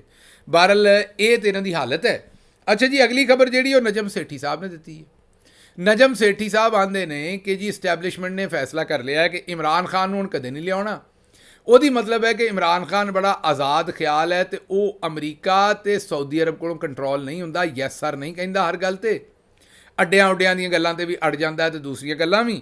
ਤੇ ਉਹ ਜਿਹੜਾ ਨਾ ਇਮਰਾਨ ਖਾਨ ਸਾਹਿਬ ਜਿਹੜੇ ਨੇ ਉਹ ਕਾਬੂ ਨਹੀਂ ਆਉਂਦੇ। ਤੇ ਜੇ ਉਹਨਾਂ ਨੂੰ ਵਾਪਸ ਲੈ ਆਂਦਾ ਤੇ ਸਾਡਾ ਜਿਹੜਾ ਦਾਲ ਪਾਣੀ ਚੱਲਦਾ ਨਾ ਅਮਰੀਕਾ ਤੋਂ ਤੇ ਸਾਊਦੀ ਅਰਬ ਤੋਂ, ਇਹ ਪੈਸੇ ਪੂਸੇ ਲੱਭ ਜਾਂਦੇ ਨੇ ਬਾਅਦ ਦੇ ਵਿੱਚ। ਤੁਹਾਨੂੰ ਪਤਾ ਪਾਕਿਸਤਾਨ ਨੂੰ ਕੋਈ ਨਹੀਂ ਲੱਭਦੇ, ਇਹਨਾਂ ਨੂੰ ਜ਼ਾਤੀ ਤੌਰ ਤੇ ਲੱਭਦੇ ਨੇ। ਚੇਤਾ ਕਰੋ ਮੁਸ਼ਰਫ ਸਾਹਿਬ ਨੂੰ ਸਾਊਦੀ ਅਰਬ ਦਾ ਜਿਹੜਾ ਬਾਦਸ਼ਾਹ ਸੀ ਉਹਨੇ ਪਤਾ ਨਹੀਂ 2 ਅਰਬ ਰੁਪਈਆ ਦੇ ਛੜਿਆ ਸੀ ਅਕਾਊਂਟ ਦੇ ਵਿੱਚ ਤੋਹਫੇ ਦੇ ਤੌਰ ਤੇ। ਰਹੀਲ ਸ਼ਰੀਫ ਸਾਹਿਬ ਵੀ ਉੱਥੇ ਹੀ ਫਿਰਨ ਡਏ ਨੇ ਸਾਊਦੀ ਅਰਬ ਹੀ। ਇਹ ਤੇ ਬਾਜਵਾ ਸਾਹਿਬ ਨੇ ਇੱਥੇ ਲੰਮੀ ਦਿਹਾੜੀ ਲਾ ਲਈ ਸੀ ਮੁਬੈਨਾ ਤੌਰ ਤੇ 12 ਅਰਬ ਰੁਪਈਏ ਦੀ। ਉਹ ਜਿਹੜੀ ਨੂਰਾਨੀ ਸਾਹਿਬ ਨੇ ਆਖਿਆ ਸੀ ਵੀ ਇੱਥੇ ਮਾਲ ਪਾਣੀ ਬਹੁਤ ਬਣਾ ਲਿਆ, ਇਹ ਕਿਉਂਕਿ ਇੱਥੇ ਉਹਨਾਂ ਨੇ ਆਪਣੀ ਭੁੱਖ ਕੱਟ ਲਈ, ਨਾ ਕੱਢੀ ਹੁੰਦੀ ਇਹਨਾਂ ਵੀ ਪਹੁੰਚਣਾ ਸੀ ਸਾਊਦੀ ਅਰਬ। ਤੇ ਉਹ ਭਾਈ ਜੀ ਇਹ ਮਾਲ ਪਾਣੀ ਵੀ ਉੱਥੋਂ ਲੱਭਦਾ। ਤੇ ਉਹਨਾਂ ਆਖਿਆ ਜੀ ਹੁਣ ਜਿਹੜਾ ਨਾ ਇਹ ਨਜਮ ਸੇਠੀ ਸਾਹਿਬ ਆਂਦੇ ਨੇ, ਮੈਂ ਨਹੀਂ ਆਖਣ ਡਿਆ, ਉਹ ਆਂਦੇ ਨੇ ਕਿ ਹੁਣ ਐਸਟੈਬਲਿਸ਼ਮੈਂਟ ਨੇ ਕਿਹਾ ਸਾਡੀ ਮਾਲ ਪਾਣੀ ਬੰਦ ਕਰਾ ਦੇਣਾ। ਤੇ ਸ਼ਬਾਜ਼ ਸ਼ਰੀਫ ਫਰਿਸ਼ਤਾ ਹੈ ਤੇ ਨਵਾਜ਼ ਸ਼ਰੀਫ ਨੂੰ ਕੰਟਰੋਲ ਕਰਨਾ ਸੌਖਾ ਹੈ, ਇਮਰਾਨ ਖਾਨ ਕੰਟਰੋਲ ਨਹੀਂ ਹੁੰਦਾ, ਇਸ ਲਈ ਉਹਨੂੰ ਨਹੀਂ ਲੈ ਕੇ ਆਉਣਾ। ਇਹਦੇ 'ਤੇ ਅਸੀਂ ਹੋਰ ਤਜਜ਼ੀਆ ਨਹੀਂ ਕਰਦੇ, ਕਿਉਂਕਿ ਲਿਆਉਣ ਵਾਲੀ ਰੱਬ ਦੀ ਦਾਤ ਹੈ। ਜਿੱਦਣ ਰੱਬ ਨੇ ਲਿਆਉਣਾ ਹੈ ਤੇ ਰੱਬ ਦੇ ਬੰਦਿਆਂ ਨੇ ਵੋਟ ਦੇਣਾ ਤੇ ਕਿਹਦੇ ਕੋਲ ਡੱਕਿਆ ਜਾਣਾ। ਅੱਛਾ ਜੀ, ਹਾਫਿਜ਼ ਨਈਮ ਸਾਹਿਬ ਜਿਹੜੇ ਇਸ ਵੇਲੇ ਅਮੀਰ ਨੇ ਜਮਾਤ ਇਸਲਾਮੀ ਦੇ, ਤਗੜਾ ਆਦਮੀ ਹੈ ਕਰਾਚੀ ਤੋਂ। ਚੇਤਾ ਕਰੋ ਇਹ ਉਹੀ ਬੰਦਾ ਹੈ ਜਿਹਨੂੰ ਸੀਟ ਜਿਤਾਈ ਗਈ ਸੀ ਤੇ ਉਹਨੇ ਆਖਿਆ ਵੀ ਇਹ ਸੀਟ ਤੇ ਮੈਂ ਕੋਈ ਨਹੀਂ ਜਿੱਤਿਆ, ਇੱਥੇ ਪਾਕਿਸਤਾਨ ਤਹਿਰੀਕ-ਏ ਇਨਸਾਫ ਜਿੱਤੀ ਹੈ ਤੇ ਮੈਨੂੰ ਜਾਲੀ ਤਰੀਕੇ ਨਾਲ ਇੱਥੋਂ ਜਿੱਤਿਆ ਹੋਇਆ ਕਰਾਰ ਦਿੱਤਾ, ਮੈਂ ਸੀਟ ਨਹੀਂ ਲੈਣੀ, ਇਹ PTI ਦੀ ਸੀਟ ਹੈ। ਉਹਨਾਂ ਨਵਾਂ ਤਗੜਾ ਬਿਆਨ ਦਿੱਤਾ। ਉਹਨਾਂ ਆਖਿਆ ਜੀ ਕਰਾਚੀ ਦੇ ਵਿੱਚ ਤਹਿਰੀਕ-ਏ ਇਨਸਾਫ ਦੀਆਂ ਸੀਟਾਂ ਖੋਹ ਕੇ MQM ਤੇ ਪੀਪਲਸ ਪਾਰਟੀ ਨੂੰ ਦਿੱਤੀਆਂ ਗਈਆਂ ਨੇ ਤੇ ਇੱਥੇ ਬਹੁਤ ਬੜਾ ਧਾਂਦਲਾ ਹੋਇਆ। ਚੰਗੀ ਗੱਲ ਹੈ, PTI ਤੋਂ ਇਲਾਵਾ ਵੀ ਕੋਈ ਦੱਸਣ ਡਿਆ ਵੀ PTI ਨਾਲ ਕਿਹੜਾ ਜ਼ੁਲਮ ਹੋਇਆ। ਅੱਛਾ ਜੀ, ਨੂਨ ਲੀਗ ਦਾ ਇੱਕ ਲੀਡਰ ਹੈ ਤੇ ਉਹ ਹੁਣ ਲੋਕਾਂ ਨੂੰ ਦੱਸਦਾ ਫਿਰਦਾ ਵੀ ਆਵਾਮ ਨੇ ਆ ਜਿਹੜੀ ਸਾਡੀ ਗੱਲ ਹੋ ਗਈ ਵਾਲੀ ਗੱਲ ਸੀ ਨਾ, ਪਹਿਲਾਂ ਪਾਕਿਸਤਾਨ 'ਚ ਚੱਲਦਾ ਹੁੰਦਾ ਸੀ ਕਿ ਜਿਹੜਾ ਬੰਦਾ ਇਹ ਦੱਸਦਾ ਸੀ ਨਾ ਵੀ ਸਾਡੀ ਚੌਧਰੀ ਨਿਜ਼ਾਮਦੀਨ ਨਾਲ ਗੱਲ ਹੋ ਗਈ ਹੈ, ਉਹਨੂੰ ਲੋਕੀ ਵੋਟ ਪਾ ਦਿੰਦੇ ਸਨ। ਮਾਜ਼ਰਤ, ਲੋਕਾਂ ਨੂੰ ਹੁੰਦਾ ਸੀ ਵੀ ਜਿੱਤਣਾ ਤੇ ਹੁਣ ਇਹਨੇ ਹੀ ਹੈ, ਇਹਦੀ ਗੱਲ ਜੋ ਹੋ ਗਈ ਹੈ, ਵੋਟ ਵੀ ਇਹਨੂੰ ਪਾ ਦਿਓ। ਇਸ ਵਾਰੀ ਉਹਨੇ ਆਖਿਆ ਕਿ ਇਹ ਜਿਹੜੀ ਗੱਲ ਸੀ ਨਾ ਵੀ ਸਾਡੀ ਗੱਲ ਹੋ ਗਈ ਹੈ, ਇਹ ਆਵਾਮ ਨੇ ਕੋਈ ਨਹੀਂ ਬਾਈ ਕੀਤੀ। ਉਹਨਾਂ ਆਖਿਆ ਜੀ ਤੁਹਾਡੀ ਹੋਈ ਹੈ ਕਿ ਨਹੀਂ ਹੋਈ, ਸਾਡੀ ਗੱਲ ਇਮਰਾਨ ਖਾਨ ਨਾਲ ਹੋ ਗਈ ਤੇ ਅਸੀਂ ਉਹਨੂੰ ਵੋਟ ਪਾਉਣੇ ਨੇ। ਉਹਨਾਂ ਆਖਿਆ ਜੀ ਇਸ ਵਜ੍ਹਾ ਤੋਂ ਆਵਾਮ ਨੇ ਕਿਉਂਕਿ ਸਾਨੂੰ ਵੋਟ ਨਹੀਂ ਪਾਈ ਤੇ ਇਸ ਵਜ੍ਹਾ ਤੋਂ ਅਸੀਂ ਖੱਜਲ ਖਰਾਬ ਹੋਏ ਹਾਂ। ਅੱਛਾ ਜੀ, ਹੁਣ ਤੁਹਾਡੀਆਂ ਚਿੱਠੀਆਂ ਪੱਤਰ ਰੱਖ ਲਈਏ ਸਾਹਮਣੇ। ਪਹਿਲੀ ਚਿੱਠੀ ਪੱਤਰ ਜਿਹੜੀ ਹੈ ਜੀ ਉਹ ਸਾਨੂੰ ਆਈ ਹੈ UK ਤੋਂ, ਮਤਲਬ ਵਲੈਤ ਤੋਂ। ਇਹ ਸਾਡੀ ਕੋ ਭੈਣ ਹੈ, ਉਹਨਾਂ ਆਖਿਆ ਜੀ ਮੇਰਾ ਨਾਮ ਬੁਸ਼ਰਾ ਹੈ ਤੇ ਮੈਂ ਇੱਕ ਹਾਊਸ ਵਾਈਫ ਹੈ ਤੇ ਮੈਂ ਰੋਟੀ ਟੁੱਕਰ ਪਕਾਉਂਦੀ ਹੋਈ ਤੁਹਾਡਾ ਵੀਲੌਗ ਸੁਣਦੀ ਹਾਂ ਤੇ ਫਿਰ ਆਪਣੇ ਬੱਚਿਆਂ ਨੂੰ ਵੀ ਦੱਸਦੀ ਹਾਂ ਵੀ ਹੋ ਕੀ ਰਿਹਾ। ਇਹ ਭੈਣ ਮੇਰੀ ਹੈ, ਜਿਸ ਵੇਲੇ ਮੈਂ ਪੰਜਾਬੀ ਵੀਲੌਗ ਸ਼ੁਰੂ ਕੀਤਾ ਸੀ ਨਾ ਤੇ ਪਾਕਿਸਤਾਨ ਦਾ ਇੱਕ ਬੜਾ ਵੱਡਾ ਸਾਫੀ ਹੈ, ਮੈਂ ਉਹਦੀ ਬੜੀ ਦੀਦ ਕਰਦਾ, ਇਮਾਨਦਾਰ ਆਦਮੀ। ਉਹਨੇ ਮੈਨੂੰ ਸਪੈਸ਼ਲੀ ਫੋਨ ਕਰਕੇ ਕਿਹਾ ਵੀ ਗਿੱਲ ਸਾਹਿਬ ਇਹ ਕੰਮ ਨਾ ਕਰਿਆ ਜੇ। ਮੈਂ ਕਿਹਾ ਉਹ ਕਿਉਂ? ਉਹਨਾਂ ਕਿਹਾ ਤੁਹਾਡਾ ਸਿਆਸੀ ਕੈਰੀਅਰ ਤਬਾਹ ਹੋ ਜਾਏਗਾ। ਤੁਸੀਂ ਇੱਕ ਵਫਾਕੀ ਲੈਵਲ ਦੇ ਉੱਤੇ ਕੰਮ ਕੀਤਾ ਹੋਇਆ ਇਮਰਾਨ ਖਾਨ ਦੇ ਤਰਜਮਾਨ ਦੇ ਉੱਤੇ, ਤੇ ਵਫਾਕੀ ਲੈਵਲ ਦੀ ਲੀਡਰਸ਼ਿਪ ਕੀਤੀ ਹੋਈ ਹੈ। ਇਹ ਪੰਜਾਬੀ 'ਚ ਵੀਲੌਗ ਕਰੋਗੇ ਤੁਹਾਡਾ ਕੱਦ ਘੱਟ ਹੋ ਜਾਏਗਾ ਤੇ ਤੁਸੀਂ ਪੰਜਾਬ ਦੇ ਲੈਵਲ ਦੇ ਲੀਡਰ ਹੋ ਜਾਓਗੇ ਤੇ ਉਸ ਤੋਂ ਬਾਅਦ ਤੁਹਾਨੂੰ ਲੋਕੀ ਐਕਸੈਪਟ ਨਹੀਂ ਕਰਨਗੇ। ਗੱਲ ਉਹਨਾਂ ਦੀ ਠੀਕ ਸੀ। ਇਹਦੇ ਨਾਲ ਫਰਕ ਤੇ ਪੈਣਾ ਜ਼ਾਹਿਰ ਹੈ। ਜਿਹੜੇ ਸਾਡੇ ਪਠਾਨ ਭਰਾ ਨੇ, ਸਿੰਧੀ ਨੇ, ਕਸ਼ਮੀਰੀ ਨੇ, ਪੰਜਾਬ ਦੇ ਨਾਲ ਬਹੁਤ ਸਾਰੇ ਲੋਕਾਂ ਨੂੰ ਰੰਜ ਵੀ ਨੇ ਤੇ ਉਹ ਪੰਜਾਬੀ ਨੇ, ਕਿਉਂਕਿ ਉਹਨਾਂ ਨੂੰ ਤੁਹਾਨੂੰ ਪਤਾ ਵੀ ਚੌਧਰੀ ਨਿਜ਼ਾਮਦੀਨ ਦੇ ਵਿੱਚ ਜ਼ਿਆਦਾ ਪੰਜਾਬ ਤੋਂ ਲੋਕ ਨੇ। ਉਹਨਾਂ ਨੇ ਜਿਹੜੇ ਸਾਰੀ ਉਮਰ ਬਲੋਚੀਆਂ ਨਾਲ, ਸਿੰਧੀਆਂ ਨਾਲ, KPK ਦੇ ਵਿੱਚ ਧੱਕੇ ਹੋਏ ਨੇ, ਕਸ਼ਮੀਰੀਆਂ ਨਾਲ, ਗਿਲਗਿਤ ਨਾਲ, ਪੰਜਾਬ ਨਾਲ ਉਹਨਾਂ ਨੂੰ ਗਿਲੇ ਨੇ। ਇਸ ਵਜ੍ਹਾ ਤੋਂ ਕਈ ਵਾਰੀ ਉਹਨਾਂ ਨੂੰ ਪੰਜਾਬੀ ਵੀ ਭੈੜੀ ਲੱਗਦੀ ਹੈ ਤੇ ਪੰਜਾਬੀ ਦੋਸਤ ਵੀ ਭੈੜੇ ਲੱਗਦੇ ਨੇ ਤੇ ਇਹਦਾ ਨੁਕਸਾਨ ਤੇ ਹੋਣਾ ਸੀ। ਲੇਕਿਨ ਮੈਂ ਇਹ ਤੁਹਾਡੇ ਵਰਗੀਆਂ ਜਿਹੜੀਆਂ ਭੈਣਾਂ ਨੇ ਨਾ, ਇਹਨਾਂ ਤੱਕ ਆਪਣ ਜਿਹੜੀਆਂ ਸਾਡੀਆਂ ਮਾਵਾਂ ਨੇ, ਮਾਸੀਆਂ ਨੇ, ਇਹਨਾਂ ਤੱਕ ਇਮਰਾਨ ਖਾਨ ਦੀ ਗੱਲ ਅਪਣਾਉਣ ਵਾਸਤੇ ਮੈਂ ਰਿਸਕ ਲਿਆ ਸੀ। ਮੈਨੂੰ ਜਿਸ ਵੇਲੇ ਕੋਈ ਬੰਦਾ ਦੱਸਦਾ ਵੀ ਮੈਂ ਸਾਊਦੀ ਅਰਬ ਟਰੱਕ ਚਲਾਉਂਦਾ ਤੇ ਤੁਹਾਡੀ ਗੱਲ ਸੁਣਾਉਂਦਾ, ਤੇ ਕੋਈ ਦੱਸਦਾ ਮੈਂ ਰਿਕਸ਼ਾ ਚਲਾਉਣਾ ਤੇ ਹੁਣ ਭੈਣ ਮੇਰੀ ਆਂਦੀ ਮੈਂ ਰੋਟੀ ਪਕਾਉਂਦੀ, ਤੁਹਾਡੀ ਗੱਲ ਸੁਣਦੀ, ਤੇ ਇਹ ਮੇਰਾ ਮਕਸਦ ਸੀ ਵੀ ਤੁਹਾਡੇ ਤੱਕ ਗੱਲ ਆਪਣੇ ਇਮਰਾਨ ਖਾਨ ਦੀ। ਇਹ ਜਿਹੜੇ 2 ਨੰਬਰ ਜਗਾਦਰੀ ਤੁਹਾਨੂੰ ਘੁਮਾ ਕੇ ਲਪੇਟ ਕੇ ਫਾਦ ਹੁਸੈਨ ਵਰਗੇ ਬੈਰੂਪੀਏ, ਇਹ ਆਪਣਾ ਦਾੜੀ ਰੱਖੀ, ਇਹਨਾਂ ਨੇ ਆਪਣਾ ਅਨਸਾਰ ਅਬਾਸੀ ਸਾਹਿਬ ਵਰਗੇ ਜਿਹੜੇ ਚੁਗਲ ਨੇ, ਇਹ ਤੁਸੀਂ ਵਹਿੰਦੇ ਹੋਗੇ ਬੜਾ ਇਮਾਨਦਾਰ ਆਦਮੀ ਹੈ, ਬੜਾ ਰੱਬ ਦਾ ਤਰਸ ਵਾਲਾ ਬੰਦਾ ਹੈ, ਸਾਰਾ ਦਿਨ ਹਦੀਸਾਂ ਟਵੀਟ ਕਰਦਾ ਹੈ ਤੇ ਦੁਰੂਦ ਸ਼ਰੀਫ ਟਵੀਟ ਕਰਦਾ। ਤੁਸੀਂ ਆਂਦੇ ਹੋਵੋਗੇ ਵੀ ਬੜਾ ਰੱਬ ਨੂੰ ਮੰਨਣ ਵਾਲਾ ਬੰਦਾ ਹੈ। ਪਰ ਹੁਣ ਅਸੀਂ ਤੁਹਾਨੂੰ ਦੱਸੀਦਾ ਦਿਨ ਰਾਤ ਵੀ ਇਹਦੋਂ ਵੱਡਾ ਮੁਨਾਫਿਕ ਕੋਈ ਨਹੀਂ ਹੈਗਾ। ਤੇ ਇਹ ਗੱਲ ਇਸ ਤਬਕੇ ਤੱਕ ਅੱਪਣ ਵਾਸਤੇ ਜਿਹੜੀਆਂ ਸਾਡੇ ਘਰਾਂ ਦੇ ਵਿੱਚ ਮਾਵਾਂ, ਭੈਣਾਂ, ਚਾਚੀਆਂ, ਮਾਸੀਆਂ ਨੇ, ਤੇ ਟਰੱਕ ਡਰਾਈਵਰ ਨੇ, ਤੇ ਰਕਸ਼ੇ ਡਰਾਈਵਰ ਨੇ, ਤੇ ਆਪਣਾ ਤੰਦੂਰਾਂ 'ਤੇ ਬੈਠੇ ਦੋਸਤ ਨੇ, ਤੇ ਪਿੰਡਾਂ ਦੇ ਵਿੱਚ ਜ਼ਿਮੀਂਦਾਰ ਨੇ, ਤੇ ਪਿੰਡ ਦਾ ਮੋਚੀ, ਨਾਈ, ਇਹਨਾਂ ਤੱਕ ਗੱਲ ਅਪਣਾਉਣ ਵਾਸਤੇ ਮੈਂ ਇਹ ਰਿਸਕ ਲਿਆ ਸੀ। ਤੇ ਮੈਨੂੰ ਲੱਗਦਾ ਵੀ ਇਹ ਗੱਲ ਜਿਹੜੀ ਹੈ ਇਹ ਠੀਕ ਹੀ ਰਹੀ। ਐਡੀ ਕੋਈ ਤੁਸੀਂ ਬਹੁਤੀ ਨਫ਼ਰਤ ਨਹੀਂ ਕੀਤੀ। ਤੇ ਮੇਰੇ ਪਠਾਨ ਭਰਾ, ਮੇਰੇ ਜਿਹੜੇ ਸਿੰਧੀ ਭਰਾ ਨੇ, ਮੇਰੇ ਜਿਹੜੇ ਬਲੋਚੀ ਭਰਾ ਨੇ, ਉਹਨਾਂ ਦੇ ਜਿਹੜੇ ਗਿਲੇ ਨੇ ਪੰਜਾਬੀਆਂ ਦੇ ਨਾਲ, ਉਹ ਸਮਝਣ ਵੀ ਇਹ ਸ਼ਰਾਫੀਆ ਦੇ ਨਾਲ ਤੇ ਚੌਧਰੀ ਨਿਜ਼ਾਮਦੀਨ ਨਾਲ ਤੁਹਾਡੇ ਗਿਲੇ ਨੇ। ਜਿਹੜਾ ਆਮ ਮਾੜਾ ਪੰਜਾਬੀ ਹੈ ਉਹਦੇ ਨਾਲ ਤੁਹਾਡੇ ਵਾਲਾ ਹੀ ਸਲੂਕ ਹੋਣ ਡਿਆ। ਇੱਧਰ ਵੀ ਕੋਈ ਸਵਿਟਜ਼ਰਲੈਂਡ ਨਹੀਂ ਬਣਿਆ, ਉਹ ਵੀ ਗੋਡੇ ਥੱਲੇ ਹੀ ਹੈ, ਉਹਦੀ ਵੀ ਧੌਣ ਤੇ ਗੋਡਾ ਰੱਖਿਆ, ਉਹਨੂੰ ਵੀ ਫੇਂਕ ਰੱਖਿਆ ਹੋਇਆ ਇਹਨਾਂ ਨੇ। ਅੱਛਾ ਜੀ, ਅਗਲੀ ਜਿਹੜੀ ਗੱਲ ਹੈ ਨਾ ਜੀ ਉਹ ਤੁਹਾਡੇ ਸਾਹਮਣੇ ਰੱਖਾਂਗੇ। ਉਹ ਸਮੀਨਾ ਜੀ ਸਾਡੀ ਭੈਣ, ਇਹ ਵੀ ਲੰਦਨ ਤੋਂ ਨੇ। ਇਹਨਾਂ ਕਿਹਾ ਵੀ ਗਿੱਲ ਸਾਹਿਬ ਤੁਹਾਡੀ ਪੰਜਾਬੀ ਸੁਣ ਕੇ ਮੈਂ ਪੰਜਾਬੀ ਸਮਝਣ ਲੱਗ ਗਈ ਹਾਂ। ਇਸ ਤੋਂ ਪਹਿਲੇ ਇੰਨੇ ਸੁੰਦਰ ਤਰੀਕੇ ਨਾਲ ਇਹ ਹੁਣ ਸਮੀਨਾ ਜਿਹੜੀ ਹੈ, ਲੱਗਦਾ ਤੇ ਵੀ ਸਾਡੀ ਭੈਣ ਕਿਤੇ ਇਹ ਪਰਲੇ ਪਾਸੋਂ ਚੜ੍ਹਦੇ ਪੰਜਾਬ ਦੀ ਹੈ, ਪਰ ਨਾ ਲਹਿੰਦੇ ਪੰਜਾਬ ਵਰਗਾ ਹੈ। ਪਰ ਇਹ ਵਿੱਚ ਜਿਹੜਾ ਸੁੰਦਰ ਵਾਲੇ ਲਫ਼ਜ਼ ਨੇ ਨਾ, ਇਹ ਉਧਰ ਦੇ ਲੱਗਦੇ ਨੇ। ਉਹਨਾਂ ਕਿਹਾ ਇਸ ਤੋਂ ਪਹਿਲਾਂ ਸਮਝ ਨਹੀਂ ਸੀ ਆਉਂਦੀ, ਆਪ ਕੋ ਅੱਲਾ ਖੁਸ਼ ਰੱਖੇ। ਤੇ ਇਹ ਜਿਹੜੀ ਹੈ ਨਾ ਜੀ ਸਿਆਸਤ ਜਿਹੜੀ ਹੈ, ਇਹ ਤੁਹਾਡੇ ਇਹ ਜਿਹੜੇ ਇਹ ਘੁੱਟਣ ਦੀ ਜਿਹੜਾ ਸਿਆਸਤ ਹੈ ਨਾ, ਘੁੱਟਣ ਦੀ ਸਿਆਸਤ ਹੈ। ਇਹ ਤੁਹਾਡਾ ਵੀਲੌਗ ਜਿਹੜਾ ਨਾ, ਇਹ ਅੰਮ੍ਰਿਤ ਹੈ ਤੇ ਅੱਲਾ ਇਮਰਾਨ ਖਾਨ ਨੂੰ ਸਲਾਮਤ ਰੱਖੇ। ਇਹ ਜਿਹੜਾ ਅੰਮ੍ਰਿਤ ਤੇ ਸੁੰਦਰ, ਇਹ ਤੋਂ ਲੱਗਦਾ ਵੀ ਇਹ ਭੈਣ ਸਾਡੀ ਜਿਹੜੀ ਹੈ ਨਾ, ਇਹ ਚੜ੍ਹਦੇ ਪੰਜਾਬ ਦੀ ਹੈ। ਅੱਛਾ ਜੀ, ਅੱਗੋਂ ਬੜਾ ਹੀ ਜ਼ਬਰਦਸਤ ਹੈ ਜਿਹੜਾ ਇਹ ਜਿਹੜੀ ਚਿੱਠੀ ਪੱਤਰ ਹੈ ਜੀ, ਸਵਾਦ ਹੀ ਆ ਗਿਆ ਮੈਨੂੰ ਵੀ ਪੜ੍ਹ ਕੇ, ਤੇ ਤੁਸੀਂ ਵੀ ਲਵੋ। ਉਹਨਾਂ ਕਿਹਾ ਗਿੱਲ ਸਾਹਿਬ ਮੁਬਾਰਕਾਂ ਤੇ ਦੇ ਰਹੇ ਜੇ, ਇਹ ਜਿਹੜਾ ਸਾਡਾ ਸਿਆਰਾ ਉੱਤੇ ਗਿਆ ਸੈਟਲਾਈਟ। ਉਹਨਾਂ ਕਿਹਾ ਪਰ ਅਗਲੇ ਮਹੀਨੇ ਤੋਂ ਇਸ ਸੈਟਲਾਈਟ ਦਾ ਜਿਹੜਾ ਟੈਕਸ ਹੈ ਨਾ, ਇਹ ਬਿਜਲੀ ਦੇ ਬਿੱਲਾਂ 'ਚ ਲੱਗ ਕੇ ਆਉਣਾ ਸ਼ੁਰੂ ਹੋ ਜਾਣਾ। ਕਮਾਲ ਕਰ ਛੜਿਆ। ਵੀ ਲੱਗਦਾ ਇਹ ਕੋਈ ਸੱਜਣ ਜਿਹੜਾ ਨਾ ਤਸਲੀਮ ਸਾਹੂ ਸਾਹਿਬ ਜਿਹੜੇ ਨਾ, ਮੈਨੂੰ ਲੱਗਦਾ ਫੈਸਲਾਬਾਦ ਦੇ ਨੇ, ਕਿਉਂਕਿ ਇਹੋ ਜਿਹੀ ਜਿਹੜੀ ਜਨਾਬ ਗੱਲ ਹੈ ਨਾ ਹਾਸੇ ਮਖੌਲ ਦੀ, ਉਹ ਫੈਸਲਾਬਾਦ 'ਚ ਹੀ ਹੈ। ਅੱਛਾ ਜੀ, ਅੱਗੋਂ ਆਤਿਫ ਰਿਆਜ਼ ਸਾਹਿਬ ਨੇ ਤਾਂ ਅਖੀਰ ਹੀ ਕਰ ਛੱਡੀ। ਉਹਨਾਂ ਕਿਹਾ ਪਾਕਿਸਤਾਨ ਦੁਨੀਆ ਦਾ ਪਹਿਲਾ ਮੁਲਕ ਹੈ ਜਿਹੜਾ ਲਿਫਟ ਲੈ ਕੇ ਚੰਦ ਤੇ ਪਹੁੰਚਿਆ। ਉਹ ਚਾਈਨਾ ਵਾਲਿਆਂ ਨਾਲ ਰਲ ਕੇ ਪਹੁੰਚੇ ਹੈ ਨਾ। ਉਹ ਚੱਲ ਭਰਾ ਮੇਰਾ, ਜਿਹੜਾ ਚੰਗਾ ਕੰਮ ਹੈ ਇਹ ਵੀ ਤੁਹਾਡੇ ਇਮਰਾਨ ਖਾਨ ਨੇ ਇਸ ਗੱਲ ਦਾ ਬੇੜਾ ਚੁੱਕਿਆ ਸੀ ਤੇ ਲਿਫਟ ਦਾ ਅਰੇਂਜਮੈਂਟ ਕੀਤਾ ਸੀ। ਚਲੋ ਚੰਗਾ ਕੰਮ ਹੈ, ਚੰਗਾ ਕੰਮ ਭਾਵੇਂ ਲਿਫਟ ਲੈ ਕੇ ਕਰ ਲਓ ਤੇ ਭਾਵੇਂ ਇਕੱਲਾ ਕਰ ਲਓ, ਉੱਥੇ ਪਹੁੰਚੇ ਨੇ। ਅੱਛਾ ਜੀ, ਜਿਹੜਾ ਅੱਗੋਂ ਹਸਨੈਨ ਅਲੀ ਨੇ, ਉਹਨਾਂ ਆਖਿਆ ਜੀ ਪਾਕਿਸਤਾਨ ਦਾ ਚੰਦ 'ਤੇ ਜਾਣਾ ਐਵੇਂ ਹੀ ਹੈ ਵੀ ਜਿਵੇਂ ਕੋਈ ਜਾਣੂ ਸਵਾਰੀ ਕਿਤੇ ਜਾਣ ਡਈ ਹੋਵੇ ਨਾ, ਤੇ ਧੱਕੇ ਨਾਲ ਉਹਨੂੰ ਆਪਣਾ ਸਮਾਨ ਵੀ ਦੇ ਦਿਓ ਵੀ ਮੇਰਾ ਵੀ ਨਾਲ ਲੈ ਜਾ। ਇਵੇਂ ਦੀ ਗੱਲ ਹੀ ਹੈ ਬਈ। ਬੱਲੇ ਬਈ ਸ਼ੇਰ ਬੱਗਿਆ, ਤੂੰ ਤਾਂ ਤਬਾਹੀ ਕਰਕੇ ਰੱਖ ਦਿੱਤੀ ਹੈ। ਪਰ ਹੱਸਿਆ ਖੇਡਿਆ ਵੀ ਕਰੋ ਇਸ ਮੁਸੀਬਤ ਦੇ ਮਾਹੌਲ ਦੇ ਵਿੱਚ। ਖਬਰ ਵੀ ਸਮਝੀ ਦੀ ਹੈ ਤੇ ਨਾਲ ਹੱਸੀ ਖੇਡੀ ਦਾ ਵੀ ਹੈ। ਅੱਛਾ ਜੀ, ਡਾਕਟਰ ਸਾਹਿਬ ਓਵਰਸੀਜ਼ ਪਾਕਿਸਤਾਨੀ ਨੂੰ ਵੋਟ ਦਾ ਹੱਕ ਦਿਵਾਉਣ ਦੀ ਕੋਸ਼ਿਸ਼ ਕਰੋ। ਵੈਸੇ ਹੱਕ ਜਿਹੜੇ ਉਹ ਪਾਕਿਸਤਾਨ 'ਚ ਰਹਿਣ ਵਾਲਿਆਂ ਕੋਲ ਵੀ ਕੋਈ ਨਹੀਂ, ਉਹਨਾਂ ਨੇ ਵੋਟ ਨਾਲ ਪਾ ਕੇ ਵੀ ਤੇ ਫਾਰਮ 47 'ਚ ਵੋਟ ਨਿਕਲਦੇ ਕੋਈ ਨਹੀਂ। ਲੇਕਿਨ ਫਿਰ ਵੀ ਇਹ ਸਾਡਾ ਹੱਕ ਹੈ, ਇਹਦੇ 'ਤੇ ਕੰਮ ਕਰੋ। ਵੇਖੋ ਜੀ, ਇਹ ਹੱਕ ਤੁਹਾਨੂੰ ਦੇ ਦਿੱਤਾ ਸੀ ਇਮਰਾਨ ਖਾਨ ਨੇ। ਇਹਨਾਂ ਮੂਰਖਾਂ ਨੇ ਫਿਰ ਖੋਇਆ ਆ ਕੇ। ਚੌਧਰੀ ਨਿਜ਼ਾਮੁਦੀਨ ਨੇ ਤੇ ਇਹਨਾਂ ਸਾਰਿਆਂ ਨੇ ਹਕੂਮਤ ਬਣਾਉਂਦਿਆਂ ਹੀ ਇਹ ਇਮਰਾਨ ਖਾਨ ਤੁਹਾਨੂੰ ਕਾਨੂੰਨ ਸਾਜ਼ੀ ਕਰਕੇ ਹੱਕ ਦੇ ਕੇ ਗਿਆ ਸੀ, ਪਰ ਇਹਨਾਂ ਨੇ ਆਉਂਦਿਆਂ ਹੀ ਉਹ ਕਾਨੂੰਨ ਰਿਵਰਸ ਕੀਤਾ, ਕਿਉਂਕਿ ਓਵਰਸੀਜ਼ ਪਾਕਿਸਤਾਨੀਆਂ ਨਾਲ ਤੇ ਇਹਨਾਂ ਨੂੰ ਕਹਿਰ ਹੀ ਬੜਾ ਹੈ। ਕੋਈ ਨਹੀਂ, ਅੱਲਾ ਚੰਗੀਆਂ ਕਰੇਗਾ, ਰੱਬ ਚੰਗੀਆਂ ਕਰੇਗਾ। ਇੱਕ ਵਾਰੀ ਫੇਰ ਖਾਨ ਆਏਗਾ, ਫਿਰ ਇਹ ਕਾਨੂੰਨ ਬਣਾਵਾਂਗੇ, ਫਿਰ ਓਵਰਸੀਜ਼ ਪਾਕਿਸਤਾਨੀ ਆ ਗਏ ਇੱਥੇ ਮੋਹਰਾਂ ਲਾਉਣਗੇ ਇਨਸ਼ਾਅੱਲਾ।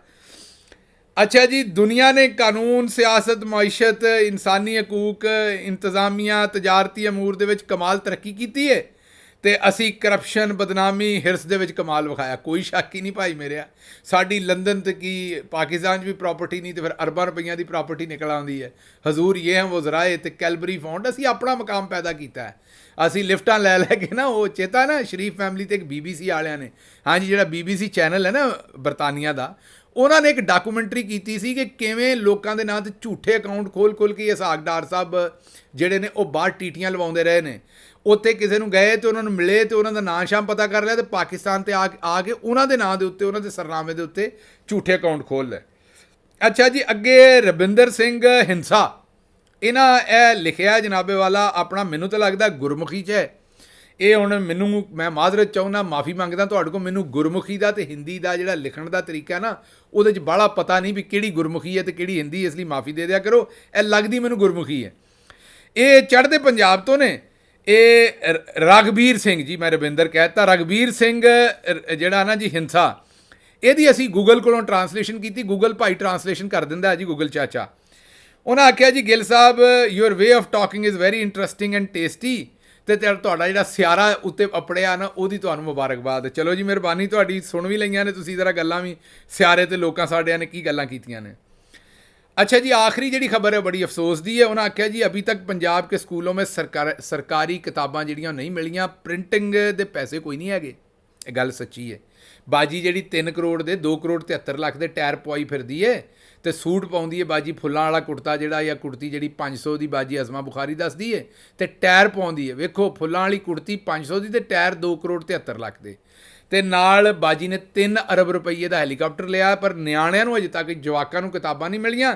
ਤੇ ਉਹ ਆਉਂਦੇ ਨੇ ਕਿਤਾਬਾਂ ਦੀ ਪ੍ਰਿੰਟਿੰਗ ਦੇ ਪੈਸੇ ਨਹੀਂ, ਪਰ ਨਵਾਜ਼ ਸ਼ਰੀਫ ਦੀ ਆਟੇ ਦੀਆਂ ਗੁੱਥੀਆਂ ਦੇ ਉੱਤੇ, ਆਟੇ ਦੇ ਥੈਲਿਆਂ ਦੇ ਉੱਤੇ ਨਵਾਜ਼ ਸ਼ਰੀਫ ਦੀ ਤਸਵੀਰ ਪ੍ਰਿੰਟ ਕਰਾਉਣ ਦੀ ਜਿਹੜੇ ਉਹ ਪੈਸੇ ਆਏ ਨੇ। ਤੁਹਾਨੂੰ ਅਗਲੀ ਗੱਲ ਦੱਸਣ ਲੱਗੇ ਆ, ਉਹ ਜਿਹੜੀ ਤੁਸੀਂ ਸੁਣ ਕੇ ਹੁਣ ਹੈਰਾਨ ਹੋ ਜਾਓਗੇ ਤੇ ਪਰੇਸ਼ਾਨ ਵੀ ਹੋ ਜਾਓਗੇ। ਹਾਂਜੀ, ਉਹ ਹੁਣ ਹੈਰਾਨੀ ਦੀ ਤੇ ਪਰੇਸ਼ਾਨੀ ਦੀ ਗੱਲ ਇਹ ਹੈ ਕਿ ਜਨਾਬੇ ਵਾਲਾ ਨਵਾਜ਼ ਸ਼ਰੀਫ ਇੱਕ ਕਾਰਟੂਨ ਬਣਾਉਣ ਲੱਗੇ ਨੇ ਜਿਹਦੇ ਉੱਤੇ ਨਵਾਜ਼ ਸ਼ਰੀਫ ਛਪਿਆ ਹੋਣਾ। ਉਹ ਜਿਵੇਂ ਸੀਰੀਅਲ ਦੇ ਡੱਬਾ ਜਿਹੜਾ ਹੁੰਦਾ, ਉਹ ਨਾਸ਼ਤੇ ਦਾ ਜਿਹੜਾ ਗੋਰਿਆਂ ਦਾ ਨਾਸ਼ਤਾ ਹੁੰਦਾ ਜਿਹਨੂੰ ਸੀਰੀਅਲ ਆਖਦੇ ਨੇ, ਉਹ ਡੱਬੇ ਦੇ ਵਿੱਚੋਂ ਨਿਆਣਿਆਂ ਵਾਸਤੇ ਕਿਤੇ ਕਿਤੇ ਖਿਡੌਣਾ ਨਿਕਲਦਾ।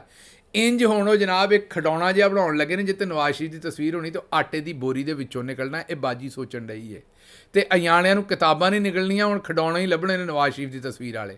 ਲਓ ਜੀ, ਹੁਣ ਮੈਨੂੰ ਇਜਾਜ਼ਤ ਦਿਓ ਤੇ ਰੱਬ ਰਾਖਾ।